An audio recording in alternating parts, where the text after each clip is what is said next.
Midnight in the tribal territory of Manasseh. A young man moves through the shadows of his own hometown with 10 shivering servants at his back. They carry ropes, iron tools, and the heavy, terrified silence of men who know they are committing treason. They are creeping toward the highest point in Ophrah to dismantle a stone altar. But God's command to this young man, Gideon, was not simply to swing a hammer in the dark. The command came with a strange, highly specific demolition inventory.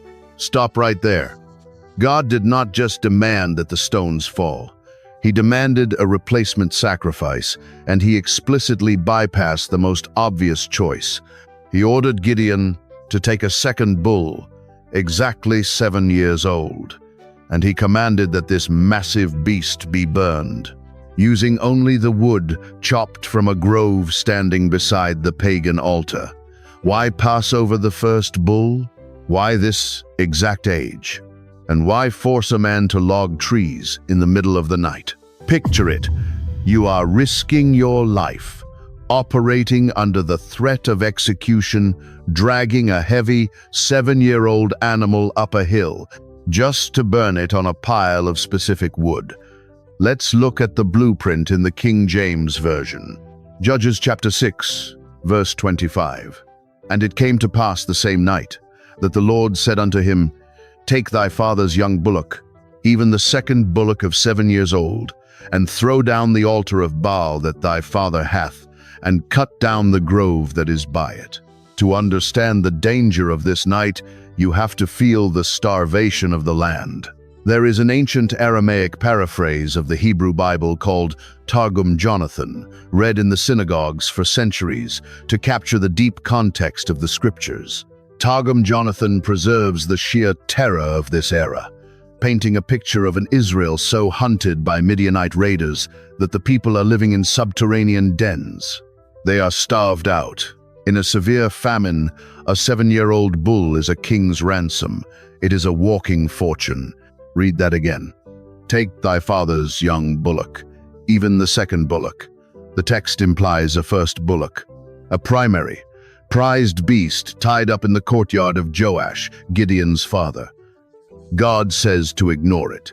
Walk past the first, take the second. See the scene. 10 men hoisting heavy stones in the dark, the sweat cooling on their skin, glancing over their shoulders at the sleeping town. They are dismantling the spiritual infrastructure of their own families. The King James says Gideon must cut down the grove. We read that and imagine a peaceful cluster of oak trees, a shaded garden next to the stones. But men do not need 10 armed servants to clear away a few saplings in the dark. The English translation is hiding a towering, terrifying object, an object that Gideon must hack to pieces to use as literal kindling for the fire. This demolition is not random vandalism. God is demanding the exact age of the beast and the exact source of the firewood to execute a legal undoing. A 7-year-old bull waiting in the dark, and a grove that requires 10 men to destroy. But the age of this animal is not a random detail of ancient farming. It is the ticking clock of a national curse. Why did God demand a beast that had been alive for exactly 7 years? Judges chapter 6 opens with a timeline. And the children of Israel did evil in the sight of the Lord, and the Lord delivered them into the hand of Midian 7 years. Watch what the text does. 7 years of relentless raids. The canonical text in Judges 6-4 describes the devastation. The invaders would encamp against them and destroy the increase of the earth, and leave no sustenance for Israel, neither sheep, nor ox, nor ass. The Midianites operate like a living plague, timing their invasions with the harvest season, ensuring that nothing survives in the territory of Manasseh. Now, go back to the midnight command on the hill. God specifically bypasses the primary, everyday animal and demands the second bullock of 7 years old. Same number, same timeline. Sit with that. This beast is not just livestock. It is a living, breathing calendar of Israel's national suffering. This bull was born the exact same year the Midianite curse began. Think of the staggering paradox here. While the people of Ophrah starved, while they abandoned their homes to hide in the subterranean dens of the mountains, this specific animal was being fed. It was protected. It was given prime grain in the courtyard of Joash, Gideon's own father. Why would a starving town feed a bull for 7 years? Because the animal was a dedicated offering. It was being fattened for a future festival, a massive, eventual sacrifice for the very god, who was supposedly securing the town's prosperity. Baal. The town was starving itself to feed its own deception. See the beast in the dark.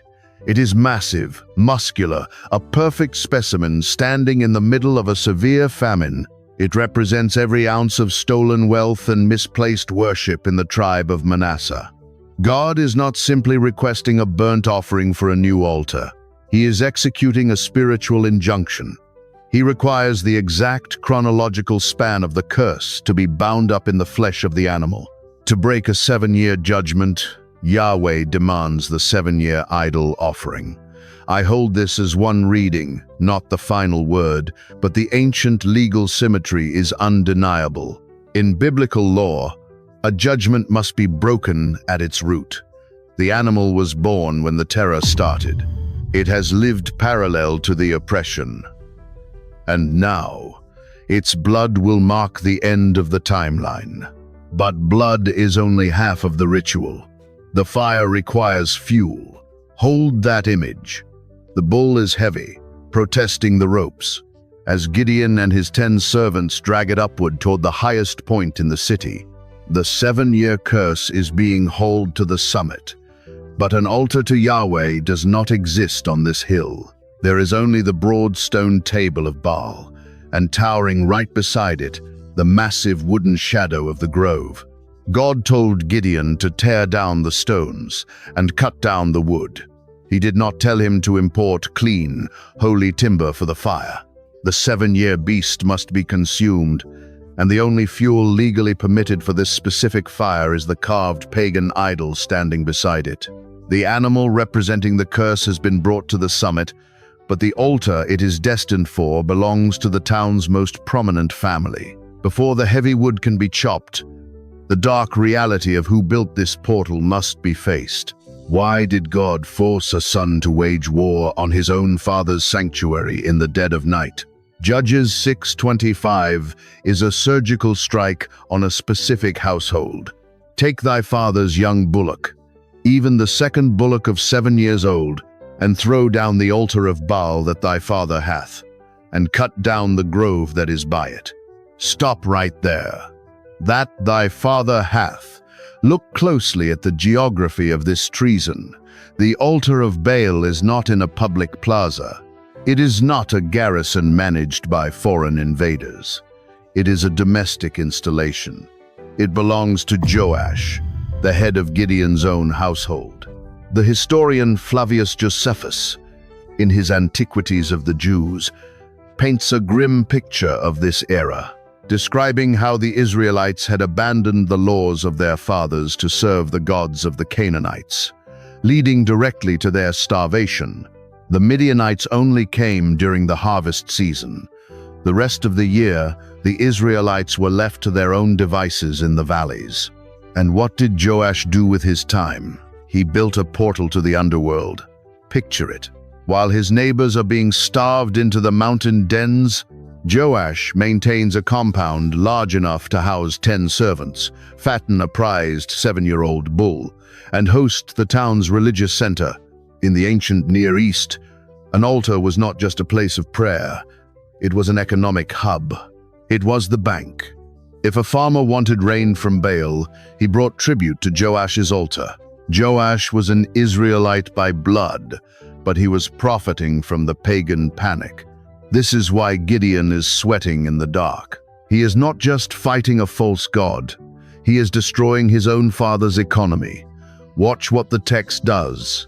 God tells Gideon to throw down the altar. The Hebrew word here is haraz.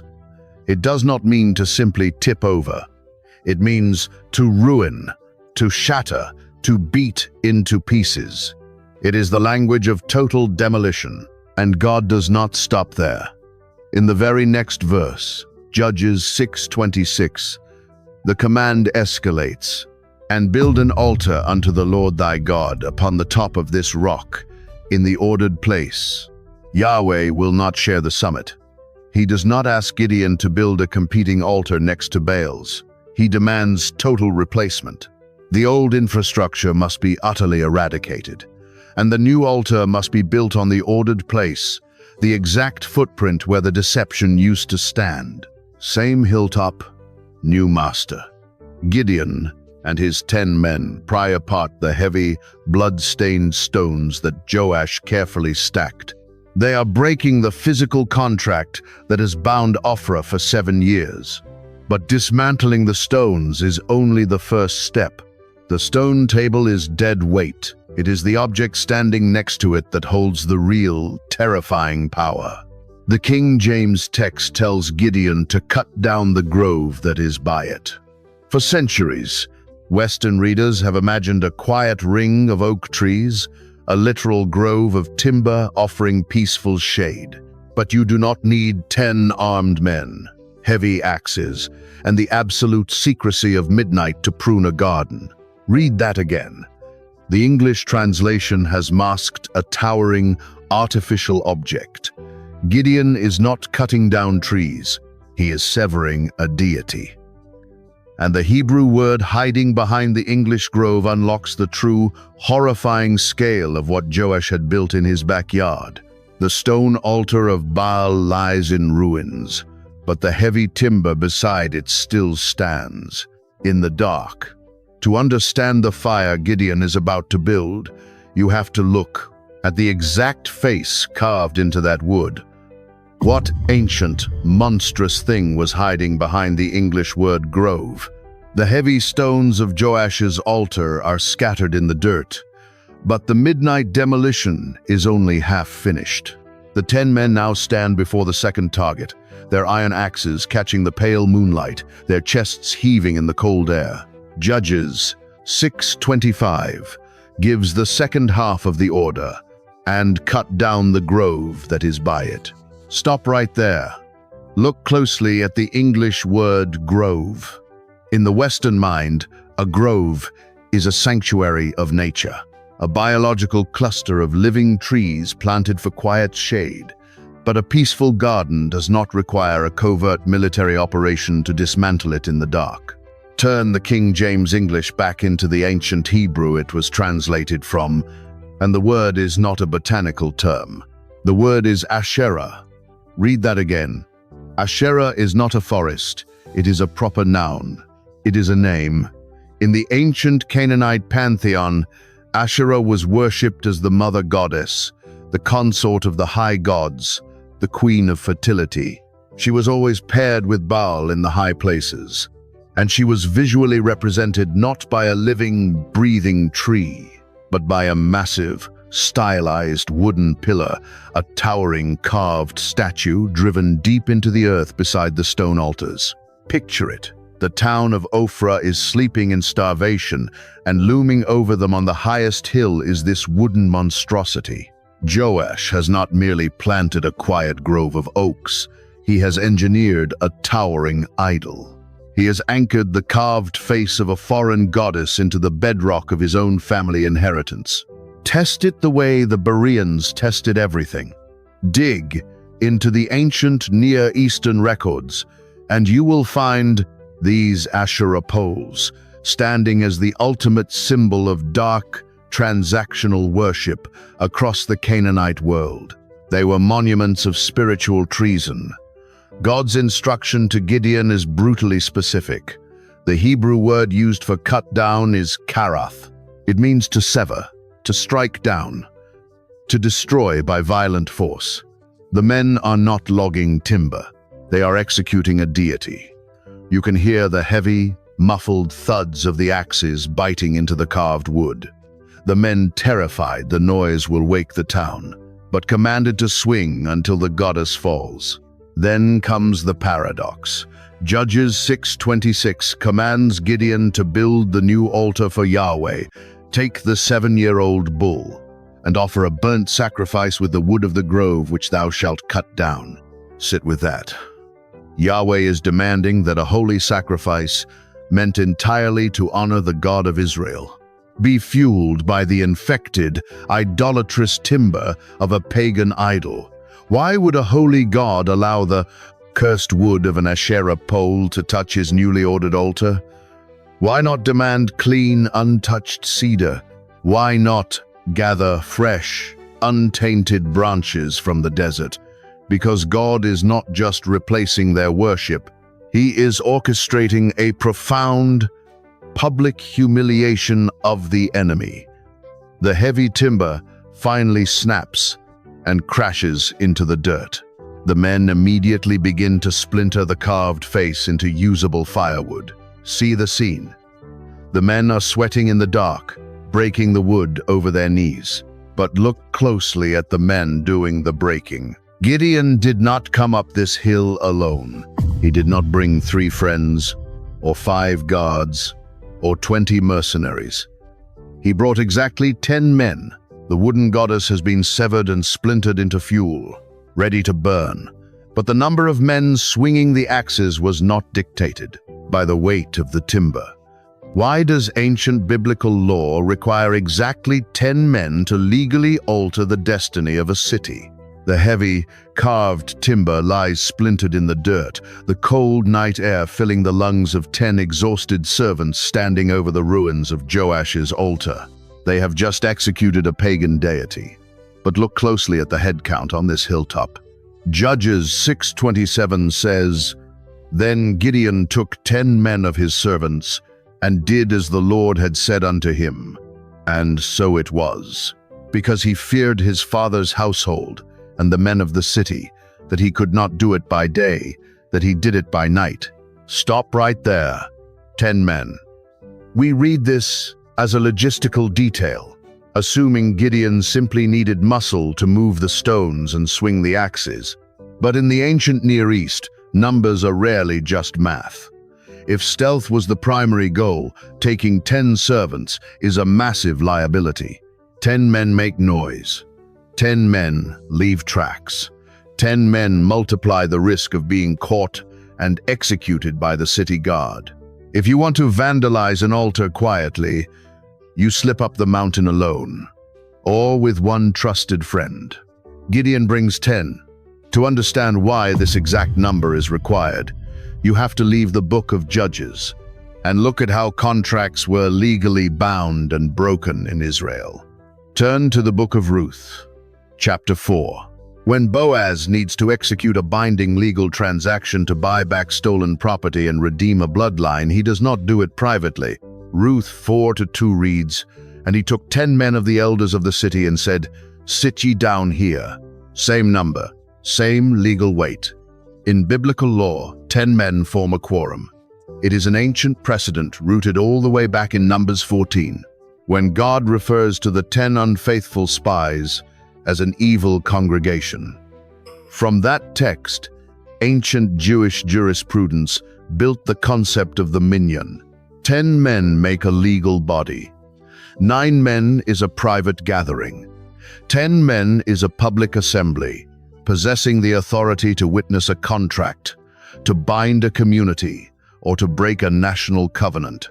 I hold this as one tradition's record, not the final word, but the legal symmetry is precise. Gideon is not organizing a demolition crew.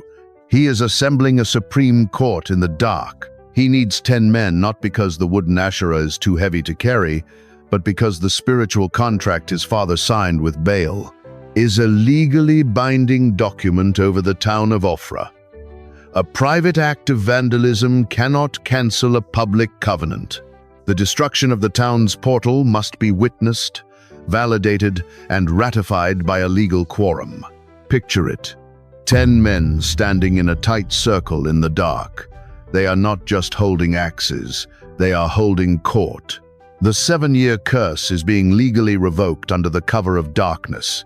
They are officially breaking the jurisdiction of the Midianite terror by breaking the altar that invited it. The legal assembly has done its work. The stone altar is shattered. The Asherah pole is chopped into pieces, its carved face reduced to jagged wood. The midnight court has ruled, and the 7-year-old bull is waiting to seal the injunction with its blood. The old god is shattered on the ground, legally condemned by a midnight court. But the judgment of Yahweh is not just destruction. It is a tactical, physical humiliation of the enemy. How exactly does God force the Canaanite queen to fuel her own absolute erasure? The carved eyes of the Canaanite queen stare up from the dirt, shattered into jagged pieces by 10 iron axes.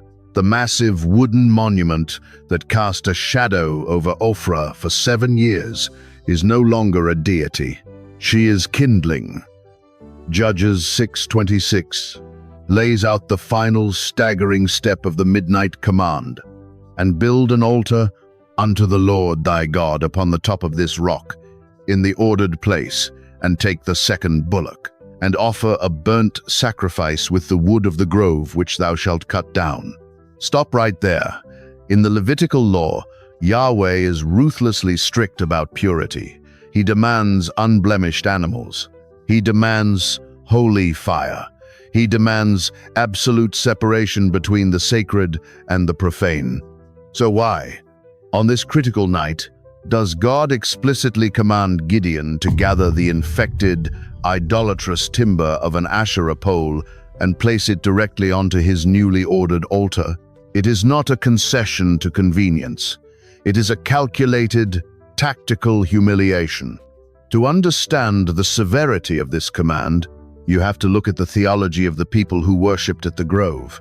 In Canaanite myth, Asherah was the mother of the gods, the queen of heaven, and she was always paired with Baal, the supposed lord of the storm and the sender of fire. The towering wooden pole was not merely a tribute, it was believed to be the physical anchor for her presence. By ordering Gideon to use this specific wood, God is not just tearing down a rival system. He is forcing the rival god to perform the manual labor of Yahweh's worship. Picture it. The 10 men stack the splintered face of the goddess on the flat stones of the new altar.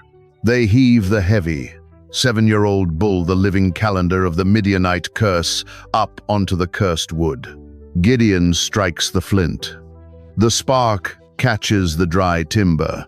Watch what the text does. The King James calls it a burnt sacrifice. Turn to the Hebrew, and the word is olah, which literally means that which goes up in smoke. It is the most absolute form of sacrifice in the ancient world. The entire animal is given to God. Nothing is kept. Nothing is eaten by the priests. It requires total, violent consumption. But a true olah requires immense, sustained heat to burn heavy bone and muscle. Sit with that. Yahweh is making the enemy fuel the victory, the very idol that Joash built to secure prosperity is now burning up the curse that starved them. The wood of Asherah is forced into the lowest, most elemental task of servitude, generating heat for the true king. Baal, the supposed god of fire, is completely impotent while his own altar lies in ruins and his consort is reduced to ash. I hold this as one reading, not the final word, but the profound reversal in this scene is unmistakable. God did not just want the grove removed from the skyline, he wanted it legally subjugated. The wood that demanded human terror and worship is now crackling and popping in the dark, entirely consumed to push the smoke of a 7-year-old bull into the heavens. The fire burns hot and bright against the black sky of Manasseh. The midnight court has finished its work. The 7-year timeline is officially broken. The flames have consumed the curse, leaving only a pile of unrecognizable ash on the newly ordered stones. But a fire of this magnitude cannot be hidden forever, and the dawn is rapidly approaching the valley. What happens when a starving city wakes up to find its towering portal reduced to an empty, smoldering scar on the horizon? Morning breaks over the territory of Manasseh. The starvation that drove the Israelites into their subterranean dens is still waiting in the valley. But the men of Ophrah are not looking at the barren fields. They are climbing the highest hill toward the estate of Joash. They are walking up to perform their morning appeasement, carrying whatever meager tribute they have left to the stone table of Baal. But the table is not there. Judges 6:28 records the exact forensic discovery of the crime scene. And when the men of the city arose early in the morning, behold, the altar of Baal was cast down, and the grove was cut down that was by it, and the second bullock was offered upon the altar that was built. Stop right there. Notice the brutal sequence of their realization. First, the shattered, blood-stained stones of the heavy altar scattered in the dirt. Second, the missing shadow of the towering Asherah pole. The carved face of the mother goddess is nowhere to be found, leaving only jagged stumps and a pile of splintered debris. Third, the shocking sight of a newly ordered altar dedicated to Yahweh. And resting on top of those new stones are the massive, charred bones of the 7-year-old bull. The very beast they had been sacrificing their own sustenance to fatten is nothing but ash, entirely consumed by the wood of their own idol. The terror of the night operation rapidly shifts into mob violence.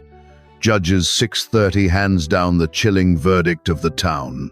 Then the men of the city said unto Joash, Bring out thy son, that he may die, because he hath cast down the altar of Baal, and because he hath cut down the grove that was by it. Picture it. A starving, desperate mob surrounds the courtyard of the most powerful man in Ophrah. They are not asking for a council or a trial. They are demanding a public execution. They know exactly who led the midnight court, and they are demanding the blood of the son from the hands of the father. By the brutal, transactional logic of the ancient Near East, Joash must comply. He is the guardian of the ruined portal. It was his property that was violently vandalized, his goddess that was chopped into firewood, and his religious economy that was permanently destroyed. But watch what the text does. Joash stands in the doorway, staring down the furious men of his own city, and he does not hand over the boy. Instead, he issues a devastating legal and theological challenge. He looks at the angry crowd, then looks up at the smoldering hilltop, and he breaks a 7-year psychological deception in a single brutal breath. Judges 6:31 reads, And Joash said unto all that stood against him, Will ye plead for Baal? Will ye save him? He that will plead for him, let him be put to death whilst it is yet morning. If he be a god, let him plead for himself, because one hath cast down his altar. The King James asks, Will ye plead for Baal? Turn to the Hebrew, and the word Joash uses is reeb. It is a strictly legal term. It means to conduct a lawsuit, to file a grievance, to act as a defense attorney in a courtroom. Sit with that. Joash is not just defending his son. He is mocking the deity. He is asking why the supreme, terrifying lord of the Canaanite pantheon needs a human public defender. If Baal is truly a god, let him file his own lawsuit. Let him strike down the boy himself. The wooden queen was splintered by human axes. The stone table was dismantled by human hands, and the sky did absolutely nothing to stop it. Same hilltop, shattered illusion. Joash weaponizes the silence of the false god.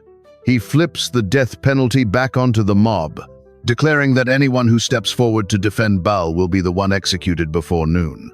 The physical destruction of the altar was accomplished in the dark, but the psychological destruction of the idol is happening right now in the blinding morning sun. The mob came to the courtyard demanding a sudden execution, but the father who built the pagan altar has just weaponized its destruction to give his son a controversial new name. What ancient title is born from the ashes of the Asherah pole, and how does it legally finish the 7-year timeline? Go back now to the highest hill in Ophrah where this film began. The dead of night in the territory of Manasseh. The terrified young man gripping an iron tool. 10 shivering servants hoisting heavy, blood-stained stones out of the dirt. The massive, 7-year-old bull protesting the ropes in the cold air. You have read that scene 100 times. As a simple story, a boy overcoming his fear to chop down some peaceful trees. But look at that hilltop again. You are not watching a random act of midnight vandalism. You are watching a supreme legal court convene in the shadows. You are watching the exact chronological lifespan of Israel's starvation, the 7-year curse of the Midianite terror being systematically bound up in the flesh of a single prized beast. And you are watching the Queen of Heaven, the towering, carved Asherah of the Canaanite pantheon, being violently splintered and forced to serve as the literal firewood for the God of Israel. Same hilltop, completely new jurisdiction. When the morning sun rises over the valley, the starving town demands blood. But the father who built the pagan portal refuses to pay it. Instead, Joash stands before the mob, looks at the smoldering ash of his own ruined religious economy, and gives his son a weaponized new title. Judges 6, 32 inches. The King James anchors the victory. Therefore on that day he called him Jerubbaal, saying, "Let Baal plead against him, because he hath thrown down his altar." Stop right there. Jerubbaal. It translates to, "Let Baal contend." It is a walking, breathing taunt. Every time someone spoke Gideon's new name in the camp, every time a neighbor called out to him in the street, they were legally reminding the spiritual realm that their supreme god of fire was completely impotent to stop 10 men with axes. The false god could not even save his own consort from the flames. I hold this as one reading of the ancient mechanics, not the final word. But the sequence is written right into the bedrock of Manasseh. The principle is absolute. You cannot fight the enemy in the valley until you have legally evicted the gods on the hill. The 7-year timeline of oppression was officially revoked the moment the wood of the grove went up in smoke. But the mystery is not fully closed, because while the altar on the hill has been won, the valley below is still swarming. The ancient Aramaic Targums remind us that the subterranean dens are still full of terrified Israelites. The massive Midianite coalition is still encamped, and they are about to flood the valley of Jezreel like locusts. The spiritual injunction has been lifted, but the physical war is just beginning. Jerubbaal has filed a lawsuit against the underworld, and the underworld is gathering an army to answer it. The desert is still holding the rest of the terror. If you made it to the end of this study, comment the word "watched" down below. Subscribe to the channel because we are rebuilding the lost, ancient context of the scriptures every single week. And send this video to one person who loves the stories of the judges but has never heard what was actually burning on that midnight altar. The fire on the mountain did not just consume an animal, it consumed a covenant.